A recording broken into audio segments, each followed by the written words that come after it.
and welcome to tonight's ICS Faculty Fellowship Lecture, Disrupting the STEM Status Quo Through Equity-Centered Practices, presented by our very own Dr. Thomas Roberts, who is a Spring 2025 ICS Faculty Fellow.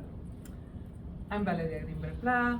Many of you know me already. I teach Spanish and I direct the Institute for the Study of Culture and Society at BGSU. ICS mission is to engage the BGSU campus and surrounding communities in conversations that address significant issues shaping our society. Our faculty fellowship program is central to this mission, supporting scholars whose research fosters critical engagement and strengthens the institutions that structure our lives. Before we begin, I would like to acknowledge that Bowling Green State University and its campuses are located in the Great Black Swamp and the Lower Great Lakes region, the homeland of the Wyandot, Kickapoo, Miami, Potawatomi, Ottawa, and multiple other indigenous tribal nations, past and present, who were forcibly removed to and from the area. Recognizing these ties reminds us of the ongoing process of decolonizing our understanding of history. We are grateful to indigenous communities who have been living and working on this land from time immemorial, and we acknowledge that our work here is informed by their past and present resilience. I would also like to take a moment to acknowledge the unseen labor of those who prepared this space and will maintain it after we leave. Spaces like the way public libraries serve as vital hubs for learning and engagement, and Natalie J. gave us a wide array, right, of the amazing programming they are hosting here for us. So that makes tonight's discussion about equity in STEM education particularly meaningful. I would also like to thank ICS graduate assistants Halima Ali, Man Luo, Sarah Irvine, Joseph McDonald, Russell Rabi, as well as our intern Rudrashis Mandel, who helped organize tonight's event. The work of ICS would not be possible without graduate assistants and interns. And tonight we are honored to have Dr. Thomas Roberts with us to share his work, which aims to challenge the existing barriers in STEM education. And I think I don't have to stress how important education is, especially to this audience, and especially under the current political circumstances. Dr. Roberts' research exemplifies the power of reciprocal engagement by building partnerships with educators. His initiative not only contributes to academic scholarship, but also fosters practical research-based strategies to promote equitable STEM instruction. And this work has the potential to shift the way we think about STEM learning and STEM teaching, ensuring that all students, right, regardless of background, have access to high quality, inclusive STEM education. So we are very much looking forward to listen what you have to share with us. And before I hand the mic over to you, back there where there are the cookies, in case you wanted a cookie, we have some information about upcoming events by ICS. We have several other talks this spring. If you want to know more about the work of ICS, you can join our mailing list. There are sign-up sheets there. Also information about the Big Ideas podcast, where you can listen to Kate Brother, for instance, talking about her research. We just dropped an episode with her because she was a faculty fellow with us last semester, and you will certainly be able to listen to our interview with Thomas for next season. So, and after the presentation, there will be room for questions and answers and hopefully a productive dialogue. So, without further ado, Thomas, thank you for coming. Please join me in welcoming.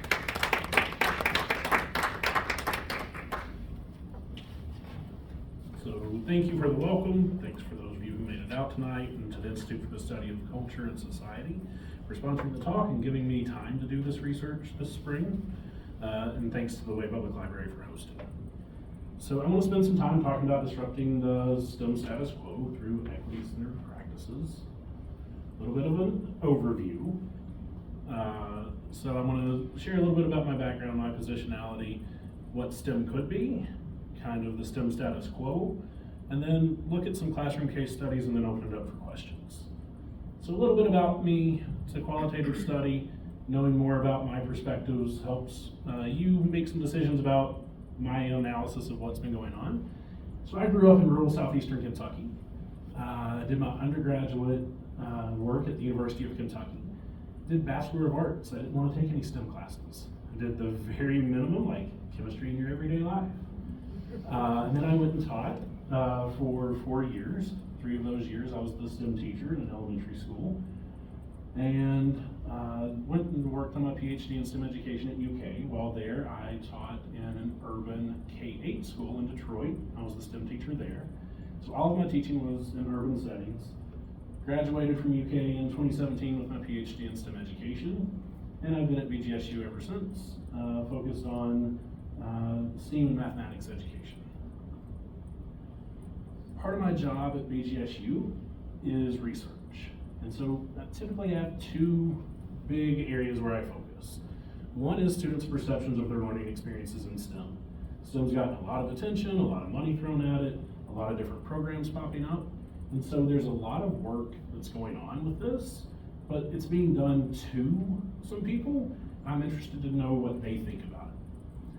Related to that, I'm interested in effective instructional practices in different settings. And when I talk about effective, I'm not just talking about like for test scores. Like what creates inclusive experiences? What creates engaging experiences, and what do students like? So we know a lot about STEM already.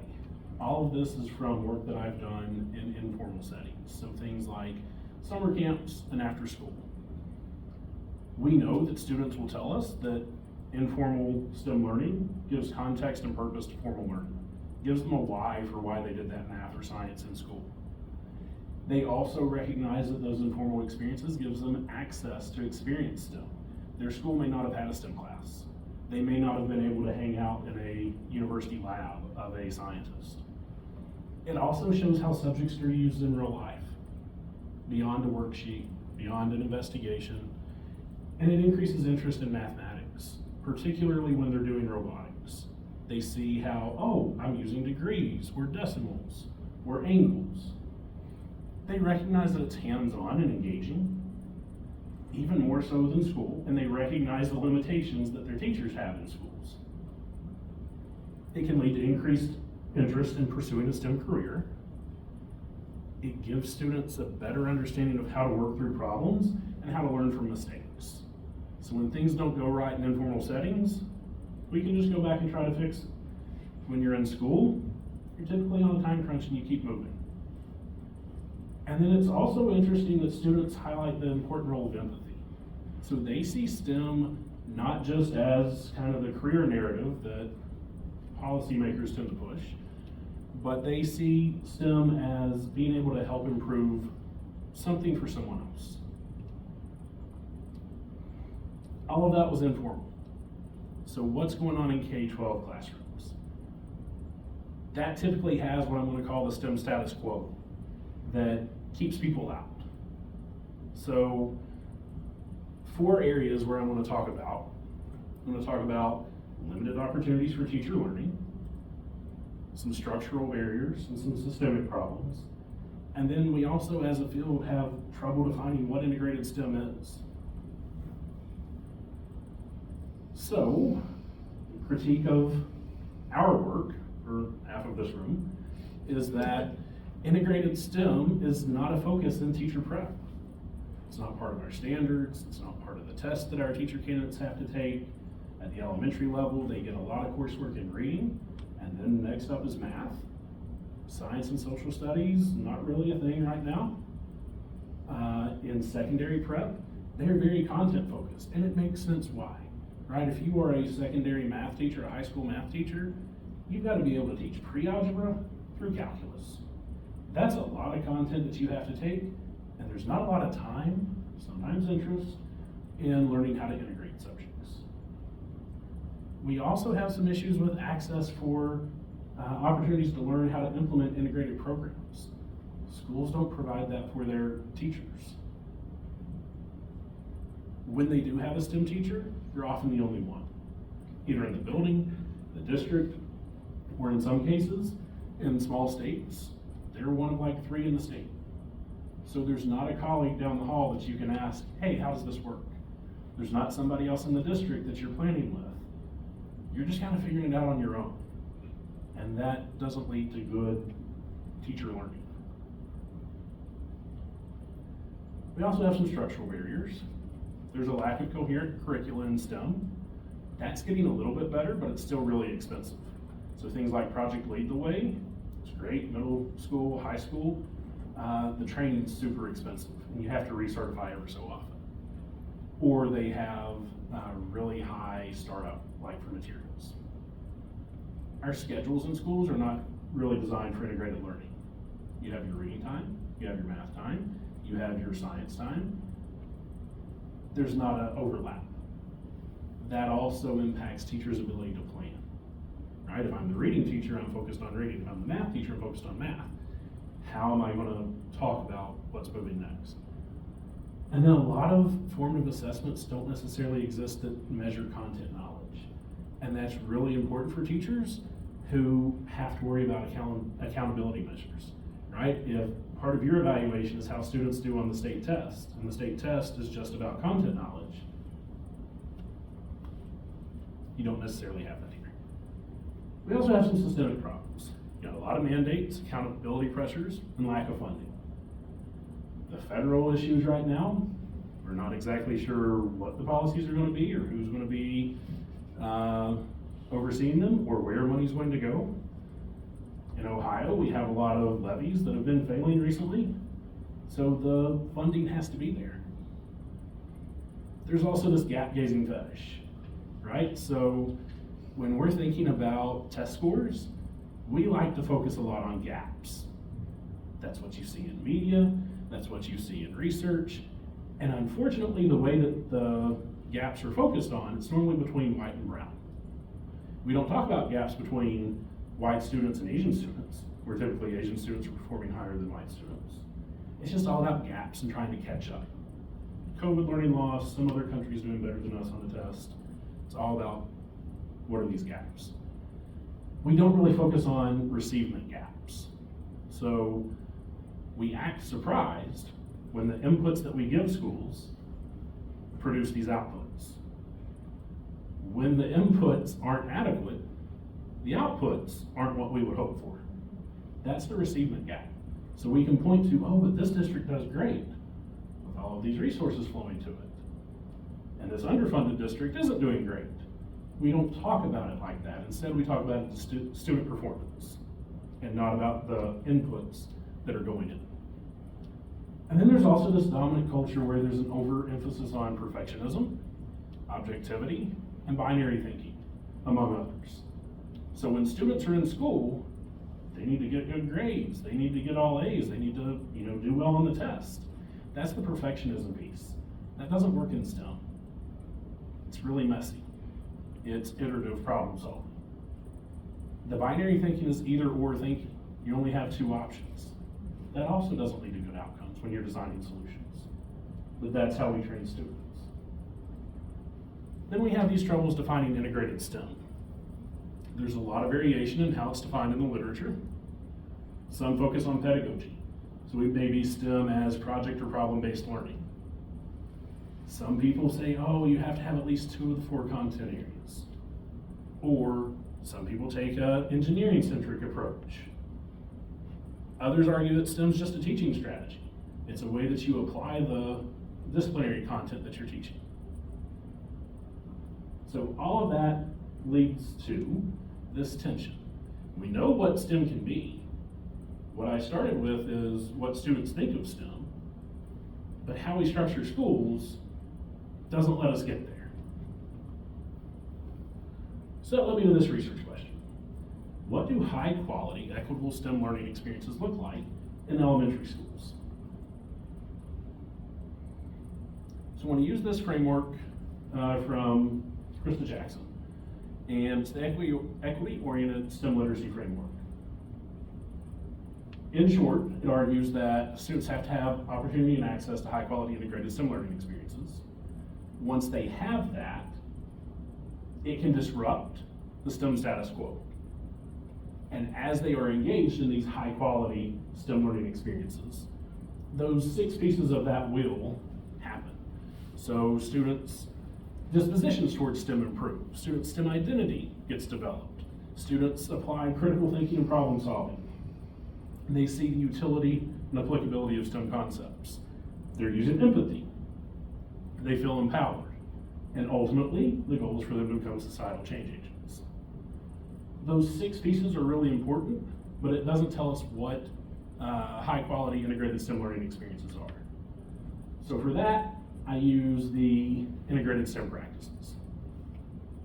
We created this to be teacher friendly. Teachers are used to dealing with standards. Standards have content standards. Those are the content that we think of with, what's the water cycle, or, can you do the standard algorithm in math? But then there's these practice standards. And practice standards tell us how we engage in the discipline. So all of the major STEM disciplines are represented here. We have the technology and engineering practices from the Standards for Technological and Engineering Literacy on the left. The next column are the science and engineering practices from the Next Generation Science Standards. Then we have the Standards for Mathematical Practice, which are part of the Common Core Standards. And from that, there's a lot of overlap, right? There's 8 of each of those, but they overlap a lot. So that's what we condensed into 4 integrated STEM practices. Those are things like using critical and creative thinking to seek solutions, right? STEM, we're gonna keep saying STEM's about solving messy problems. So you're using critical and creative thinking to seek solutions. You're also collaborating and using different tools to engage in iterative design. It's not gonna be the first design's gonna work. You're gonna communicate solutions based on data. And then you recognize and use structures in real world systems, right? You have to see the big picture, you have to zoom into the different parts and see how those are connected. So those ideas kind of frame how I look at the data I collected from the elementary schools that I visited. So I'm working on a case study, instrumental case study, to help understand equitable elementary STEM learning in classrooms. There's 2 unique cases that I'm going to talk about here.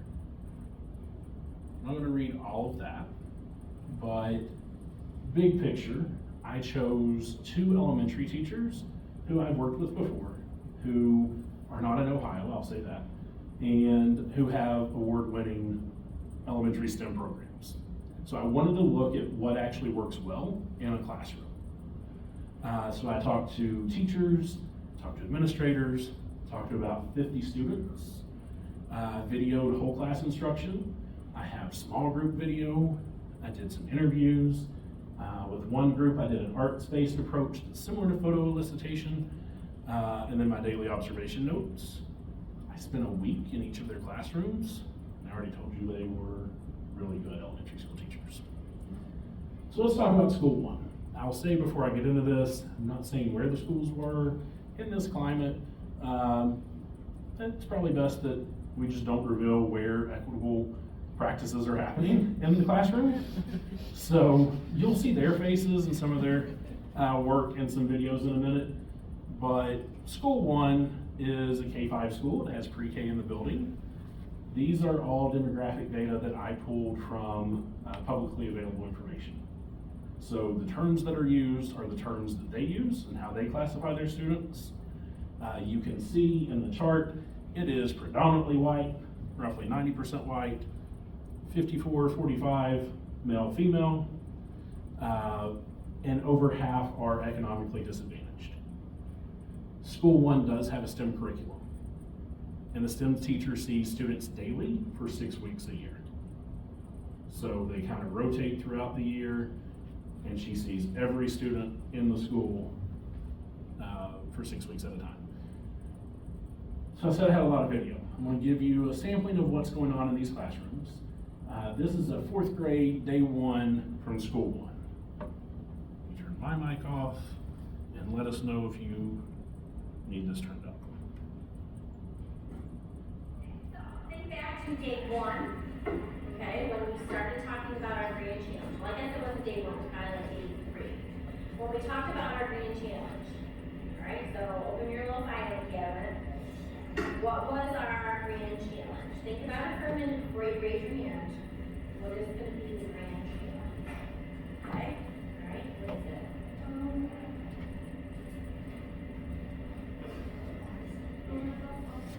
Build your house off the grid, all right? There were certain things that had to happen for your off the grid tree house. Not a house, but tree house. What were some of the criteria you had to follow?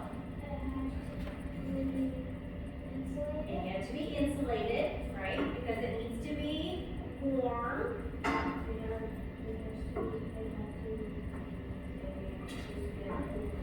A place to get in, a place to get out. What else? Something to get food from? No, it didn't have to have a pulley. Remember, that was just what my tree house did. Yeah. Doesn't have to. That was just an option. That's not. It can't use electricity. It can't use electricity, and it needs what? Does it need sun or does it need light? It needs light, right? So let's think of to the first part. What did you say, Connor? It needs what? Insulation. Alright? So open up your memory banks to 3rd grade when we did talk about a lot about insulation. Remember in 3rd grade you had to build a what? A snowshoe, and it needed to be insulated. It also needed to keep your foot warm and dry. So remember when I had all of my different kinds of vests that were all of my insulation? This is what kept my body nice and insulated. Yes, do you remember that? They were insulated with goose down. They were insulated with feathers, right? That was only one option. Because remember, some of those other things that I had for insulation were what? Remember what this warm stuff was called? Fleece, right? There was fleece, there was fur, there was so many different kinds of insulation, different things that we used, right? So I want you to use some of that knowledge that you used last year and combine it with stuff that you have to do this year, right? Go ahead, Maya, what? Wool also.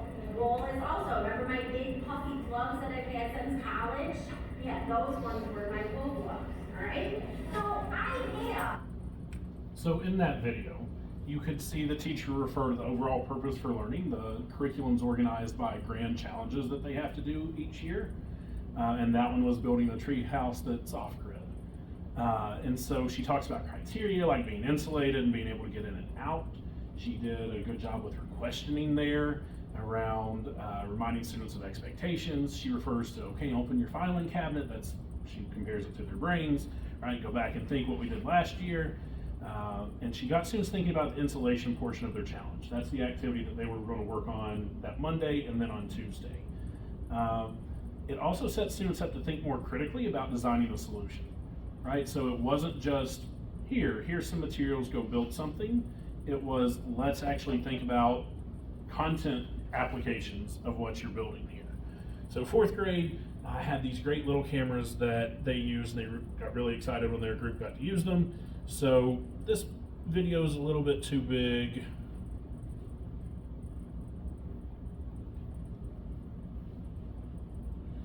The first part is just them getting their writing done, so I'm going to keep talking. But you're going to see students working. This is day 2. This is Tuesday of the week.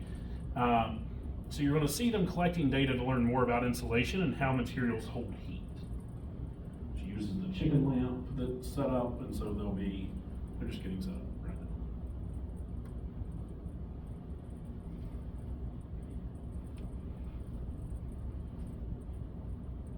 now. Again, each person should only have to read 2 of them. And then the other person read 2 of them, and then you share your data. So if it was me and Aubrey, I would read 2 of them, tell Aubrey the 2 temperatures, and then Aubrey would read 2 of them and tell me the temperature. Yes, yes? Yes, yes. Yes, yes. All right. once the chicken lights are on, you're good. We're not scooching back, you gotta sit facing the chicken light. Your backs have to all be in a line. Perfect. Alright, chicken lights are going on. Safety first, please, my friends. 2. Cool. So that one just go. Show them the chicken. So I think we're Okay, I want you to do me one favor. You know the asterisk that we always use, that we always start our problem statement with, you know, that looks like a snowflake? I want you to put down an asterisk by which one you think is going to be the best one to use if you are going to insulate your treehouse. So over on the left-hand side, by the numbers 1, 2, 3, or 4, put an asterisk and figure out which one you think is going to be the best one. Can we just make it? No. No, right now I start. I do this. You know what you're doing. Stop. If you put it on the bottom, I think. That's right. I think I can. Don't put it under the light. It might start a fire. Wow, one of those is 80%. I put the cotton balls. Let's see. Ours are not. Star, which one do you think is going to be the best one? Is that good? Yellow for All right, stop and listen to directions. Each of you, slide one out, take the temperature.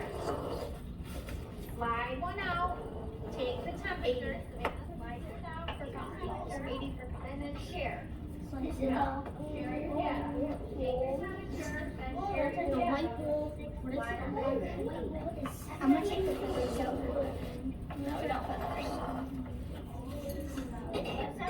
So it went up 4 degrees. No, you need a 7. Take that. So I grabbed say the same thing as the white one. 79. Yeah, 79. So I grabbed. Okay, take that stuff out. Finish it. You can grab them. You grab it out.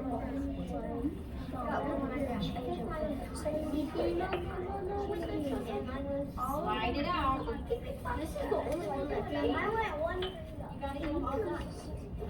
73. I mean, 88. Ooh, that's as hot as the cotton ball. Alright, you ready? Yeah, they're Alright, listen to what we have to think about now. Because we wanted to find out which one collected or absorbed the most heat. But then what does it need to do? It needs to keep it. It needs to keep that heat. So, kind of line them up. Line them all up in a line. Then you will see that. The temperature dropping. So you might have to lay down on your belly. You might have to just move those over that way. And see if you can see temperature dropping. You might be able to. You might circle the one that you would use. Combo. So, a lot going on there. That was a edited version of about a 35-minute activity. But what you could see is you could see students making predictions. You could see them collecting data and analyzing data, right? So they also had a choice in the materials they used. Everyone used the cotton balls, but after that, this teacher has what she calls the trash heap. And it's like a recycling pile of stuff, and students can choose what they wanted to use. So throughout the process, the students were completely engaged in it. They were excited by it. The teacher was really just asking questions and keeping up with the time, right? She was making sure they actually wrote down the data. What was going on there could happen in an elementary science classroom if they have science. And it could, sorry for the science educator in the room, but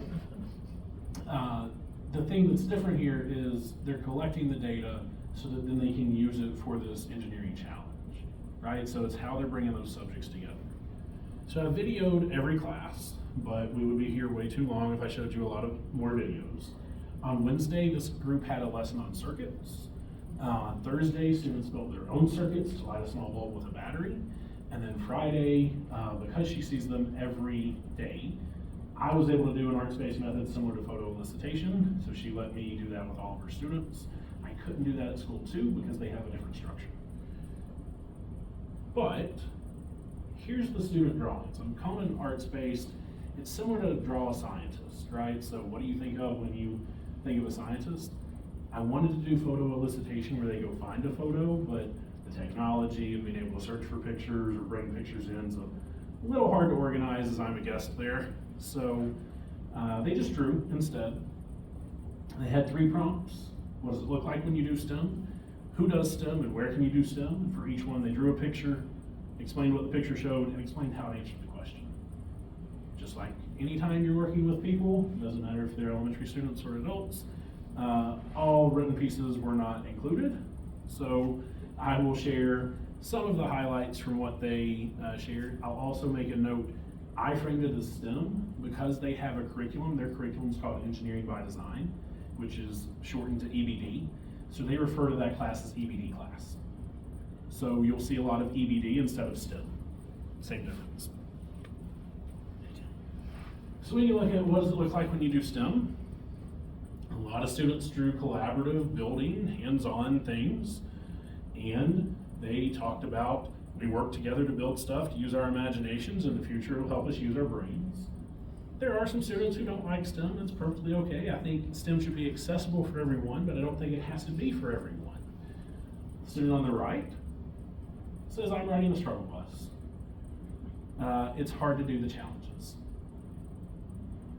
And so part of this could be disinterest in STEM. Part of it could be those mindsets that I talked about earlier, right? If you're coming in expecting one right answer, or here are the steps, now go mimic this and repeat it back to me, that's not how this classroom runs.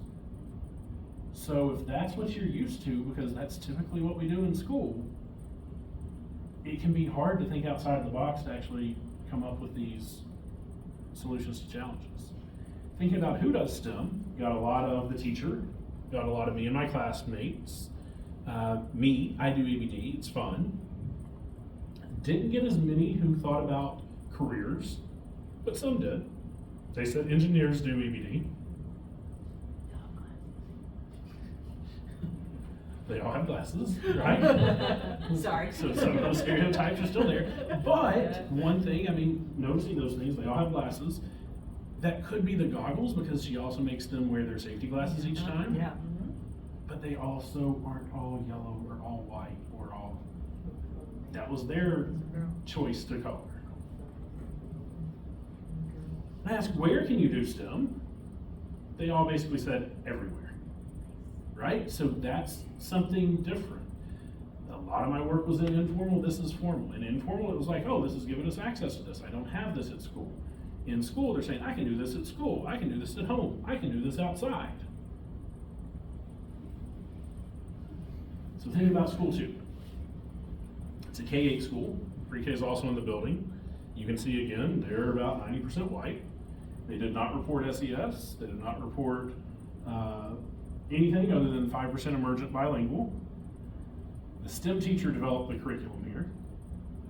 And this STEM teacher sees students once per week for the entire year. That has some different implications, right? So you see them all year, but if there's field trips, if there's snow days, if there are any kind of normal events in school where you miss a week, now it's been 2 weeks or 3 weeks since they've last seen you, and it's how do we do this again? For me, methodologically, it also had kind of a Groundhog Day effect. I was the new guy every day. So I was always the outsider in this classroom, whereas in the first school, the second day that they came in, they'd already seen me. They were talking to me, it was very comfortable. Here, it was new every day, new every class. I also saw the same lessons multiple times. So another just kind of flavor for how this teacher approaches STEM. This is a 5th grade lesson on isometric sketching. We'll watch, I think it's about 3 Yep, minutes. straight edge, brush, pencil, eraser, erasing shield. Have your paper from last time pulled out on the desk with nothing on top of it and nothing underneath it.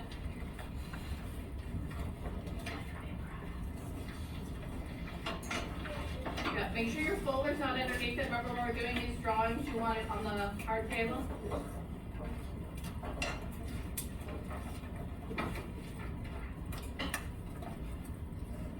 Alright, so Jaden and Aiden, I'm gonna go through this first part a little bit quickly because I'm gonna go through what we did last week and put it on my drawing on the board.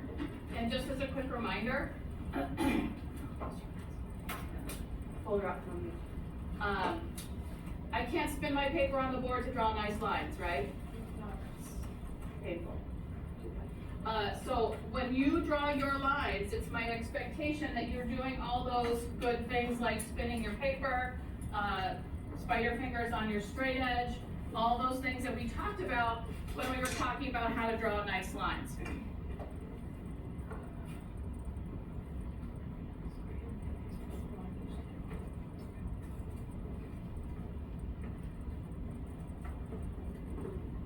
What? Yeah. Yeah, if your pencil doesn't have any lead in it, switch it out. There should be some in there. I did put yeah, that means there's not enough lead in it. All right, so the first thing that we did when we were starting to draw the L block, does anybody remember the first thing we did? Maria? We draw a line in the middle. Very, very close. We actually did a little tiny step before that. We picked a spot near the middle, near the bottom, and through that spot, exactly, Maria, we drew a vertical line. Now, I'm just drawing my vertical line however long my straight edge is. And again, if, whoa, let's get that on the grid there.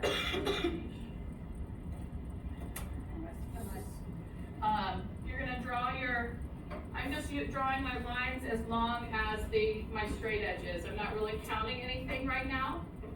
So what we have right now is the block that I started out with my fancy florist foam.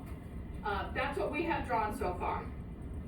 So now we need to cut out this front step. Now, this is how I draw these. This is the process I use. Some of you are going to take a look at one of these and say, why am I drawing those extra lines only to erase them? And so it's a lot like learning division. The first time you go through it, you got to write everything out, right? You show all your work, you do all the steps. As you move forwards and you're doing it at your own pace, if you can see how to draw it and not draw that front corner, by all means. There's more than one way to do this. I'm just showing you the way I learned it and the way my brain works. And my brain works. So a little bit of a different approach, very skill-based, very, a little more technical, right, with using these tools. So I was amazed with like the eraser shields and all of these things that you don't typically see, but there was this emphasis on using tools. Good connections to mathematics with parallel lines and drawing and geometry there. And then where that goes is into a Tinkercad design for a desk organizer, right? So thinking about how can you manipulate shapes and how can you draw it and then how does it look when you're using the software. So the small group data here is limited, like I mentioned. Part of it is I need more time to better edit some videos, but also just where I was new every day, there was less participation. So students were still working independently and collaboratively. They used resources to find answers, whether that was another student or going up to the teacher. In this classroom, they used a lot of tools, right? So you saw the thermometers in the first one. They were using a variety of tools throughout here, and they were testing and revising their designs. So for example, like first grade does an apple carrier that's just out of paper and tape and some other. So they were consistently testing that out and trying to fix it. Another grade does a maglev train, and so that was also a really good example of systems because they had to think, is it the car, is it the track, is it the carrier, is it the handle, right? All of those kinds of things were coming up in those lessons. So some lessons learned. Here's what students thought. Consistently, it was hands-on. Projects required creative problem solving, and it was real world. So building is fun because you get to try new things and solve problems. We're trying to filter polluted water so we can drink it. That was a 5th grader. That was their grand design challenge, right? They weren't actually going to drink it, but that's how the teacher framed it for them to make it a little more relevant. We learned about circuits and how to make a light bulb turn on using tinfoil and a battery. They also learned about new things, and it was applicable beyond the classroom. So I want to be an engineer. I want to be an engineering or plumber, and I think I'll use these things in my job someday. At home, I used what I learned to fix a computer mouse with tape. I learned that Velcro came from sticky burrs and suction cups come from an octopus legs. So they were getting at this idea of biomimicry. That's another strategy that the first teacher uses. She throws in some big words and says, go home and at dinner tonight, tell your parents these words. And so then they're all amazed that my 2nd grader came home talking about biomimicry, which comes to community support in a minute. Collaboration and independence were both valued, and it also built confidence, right? They didn't get it right away, but they had to persevere, and they got confident in their ability. So for one 5th grader, when they got that light bulb to light up, made them feel like I could do anything. Sometimes in challenges, you have to figure out hard stuff. Teams help with that. Another student thought STEM's about being independent, like working by yourself to figure things out. And then it's fun because you get to create things and use materials with partners. They don't say this about other classes. So that's the student perspective, and that's the one I'm most interested in. That's my interest and bias. Students traditionally don't have a lot of power in what's done to them in schools. So I also talked to the adults. Administrators, they control the resources. They consistently highlighted the relevance of STEM in their educational programs. It is how they move beyond worksheets and tests. They also explain the importance of putting resources into the program and said it is a commitment from their district or building. The teachers emphasize the important role of professional learning. They feel isolated. They don't have nearby peers. No one else does what they do in their building, and so there's this sense that others don't understand the prep that it takes to get all of that set up across multiple grade levels, the planning, the cleanup, all of that. They also end up doing a lot with donations and personally buying materials. Part of that is being a teacher, but that's also not sustainable, right? So that talk to your parents about biomimicry at dinner. Anytime that teacher needs anything and puts out a call on Facebook, there's hordes of, paper towel rolls and 2-liter bottles and all that stuff comes flooding in. They also wish they had more time, both with students and to collaborate. So here's some key takeaways. Structure of STEM has to be practice-based, right? I don't really engage in the content conversation because of course the content's going to be there. But I can't tell you which content because real world problems aren't content dependent, they're context dependent. So the content's going to be there, but what's important is that they're engaging in these practices of creative problem solving, of collaborating and using tools, of collecting data and making data informed decisions. They also have to pay attention to systems, right? So what's the big picture here? How does your solution fit into that big picture? What are the different pieces of the overall system? Teachers really view themselves as like they curate learning opportunities. They're open-ended challenges. They also teach relevant background knowledge, right? It's not arts and crafts time. They taught relevant installation or relevant drawing, and then there's a hands-on application. It was also important that students got to learn from failure, and that student success empowered students to apply their knowledge. And then the STEM classroom looks different.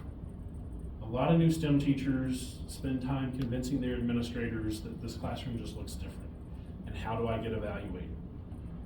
Probably not in rows, probably not always sitting down. Students aren't always working on the same thing. And you saw the videos of the kids on the floor and kind of all over the place. Those tools are really important. They are wearing the safety glasses, they're using the thermometers, they're using the chicken lights to collect the heat, they're using all of those crazy drawing tools, and it allows for independent collaborative exploration. It also creates an environment where students can build a STEM identity. They can understand where they choose to fit within STEM and where STEM is evident in their lives. That's the important piece here. The STEM status quo, they don't have a choice. You just don't get in. With these programs, you may decide STEM's not for you. That's cool, but that's your choice. So when we think about disrupting STEM status quo, thinking about access to resources. Students have to have access to STEM learning. Their teachers have to have access to professional learning. And it helps if you have a curriculum guide. The internet's great, there's a lot of trash on there, right? And it's really time consuming to try to figure out what's trash and what's not. Administrator and community support are important. I already talked about local levies, federal funding, state funding. There's gotta be funding from somewhere. And then administrators have to make the time for it to work. And then the STEM learning has to be relevant. It can't just be, okay, here's a math and science activity and we're gonna call it STEM, but really it's just like a performance assessment that lines up kind of neatly. It has to be relevant in some way. That kid thought he was gonna have to drink the polluted water. So his filter was gonna have to work really well, so he didn't wanna drink the dirty water. Building a tree house off grid, they didn't wanna be cold, right? Like those types of things help get them invested. So that wraps it up. Thanks for coming out. The QR code in the top left is feedback for ICS. Thank you all again for supporting my work this spring. And then my email's in the bottom right if anybody has questions or if you want to ask anything now.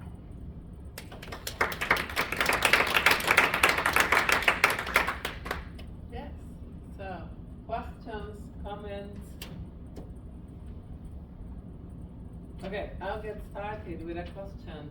You gave a great example of how the way you teach can help you reach out to parents, so to the community, to get more resources. What about administrators? Because from what you said, administrators are apparently tend to be supportive of STEM education because it's useful, like unlike art or literature, things like I teach, right?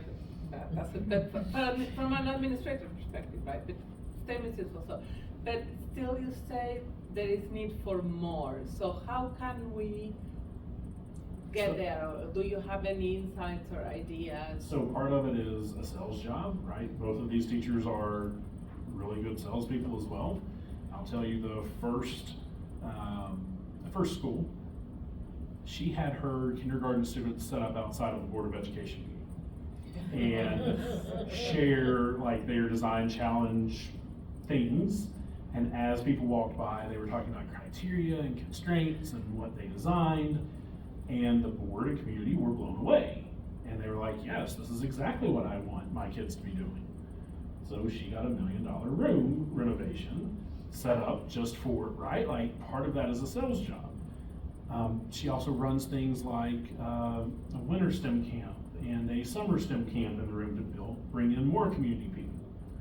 And so it's consistently showing what's going on, and then their kids come home saying biomimicry as a 7-year-old. Like, what's this? Like, that helps. And then there's pressure on an administrator to actually support this thing because my kid likes it, and they're doing this stuff that I didn't get the chance to do, but I think it's kind of important.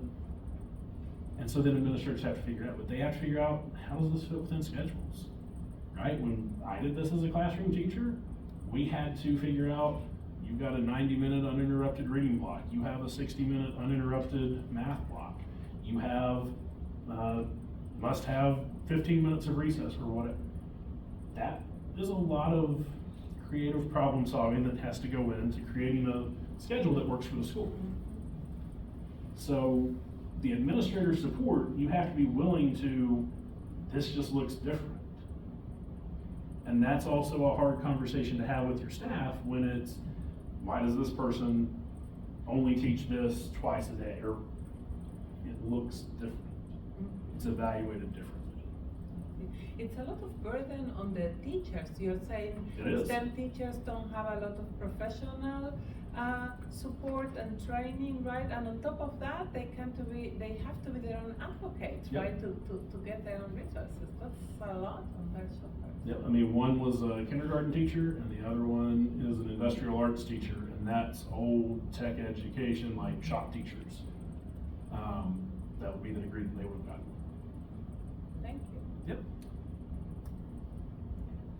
You talked about two different models, so one was 6 weeks compressed, one was, sort of leaned, it sounded like more that the once a week was more negative. Talk to me a little bit more about pros and cons of the two different models. Yeah, I don't think it was more negative, it was just different, right? Yeah, So okay. for a researcher coming in, Harder. the once a week was harder. Because it was stranger danger every day, right? Like, who's this guy in the corner with a video camera, all of that. Okay. The everyday, by the time they came in the second